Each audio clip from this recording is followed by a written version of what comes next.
ladies and gentlemen, there are moments in history when silence is no longer an option, when the world must be reminded that strength is not arrogance, that conviction is not cruelty, and that the fire of truth still burns in the hearts of those who refuse to bow. Today is such a moment. They said we could not rise. They said the voice of conviction had grown too soft, too outdated, too unfashionable for the grand stages of the world. But let me tell you something. The soul that is built on courage does not need permission to be heard. It does not seek applause, it commands respect. In a grand hall where power often drowns out truth, Giorgia Meloni rises, her voice steady and eyes unshaken, standing behind the wooden podium of the National Assembly as sunlight cuts through the tall windows and dust swirls like history listening. The chamber stirs. Zohran Mamdani sits across from her, ready with his challenge, but Meloni's calm burns brighter than the noise. She speaks with the quiet thunder of conviction. Respect cannot be demanded, it must be earned, and leadership is tested not in victory but in resistance. Her words echo through the hall, and the murmurs fade. She raises her hand, declaring that when critics rise, she does not shrink. When storms come, she does not bend. For a leader's duty is not to please but to lead. The crowd stills, cameras flash, even Mamdani leans forward as if drawn by the gravity of truth. She continues, voice fierce yet composed, that disagreement is human, hatred is small, but courage is eternal, that she stands not for applause but for purpose.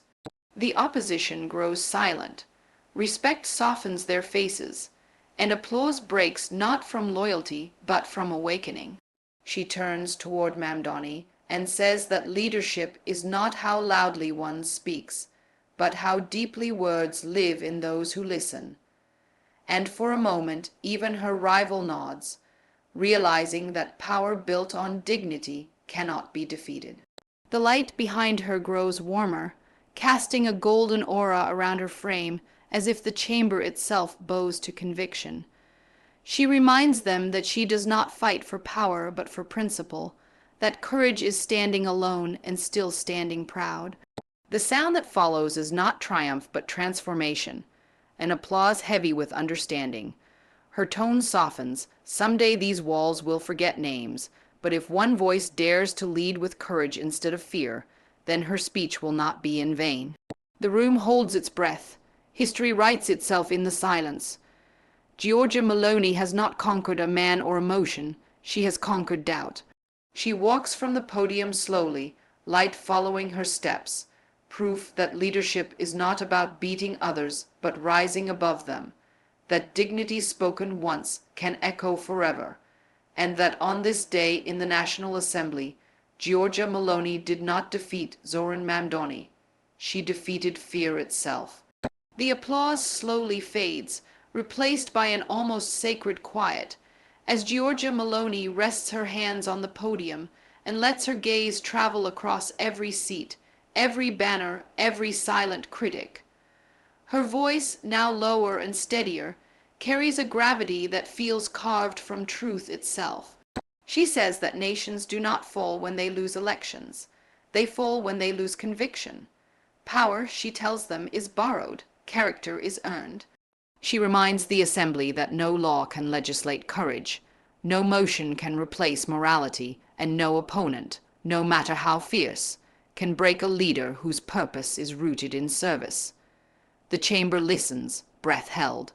Even Zohran Mamdani, once ready with rebuttals, watches her with the wary respect one holds for a storm that has already passed but still hums with thunder. Giorgia Meloni speaks of the people outside those marble walls, workers, mothers, dreamers, who do not care who wins the argument, but who prays for leaders who remember their humanity.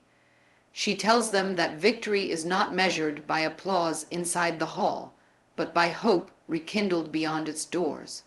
She warns that arrogance is the first enemy of every republic, and that humility, though mocked, is the only foundation that endures. Each word lands heavy, like stones rebuilding the moral ground of the room.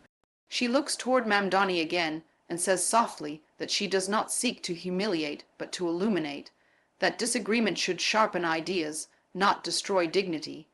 Her voice grows firmer as she proclaims that leadership without empathy is tyranny wearing a polite smile. The assembly feels it, an invisible shift, a reminder that greatness is not inherited, it is chosen. As she steps away from the podium once more, the crowd stands, not divided by party, but united by awe.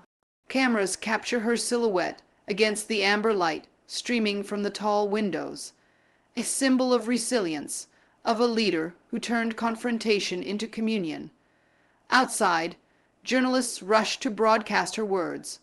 Across screens, millions watch and feel something rare in politics: sincerity. In cafes and classrooms, people replay her speech, not because she defeated Zohran Mamdani, but because she reminded them that leadership begins the moment ego ends. Giorgia Meloni walks through the corridor of the assembly, guards saluting quietly, aides following behind. She does not look back. The echo of her footsteps blends with the fading hum of history, and though the debate is over, its message endures.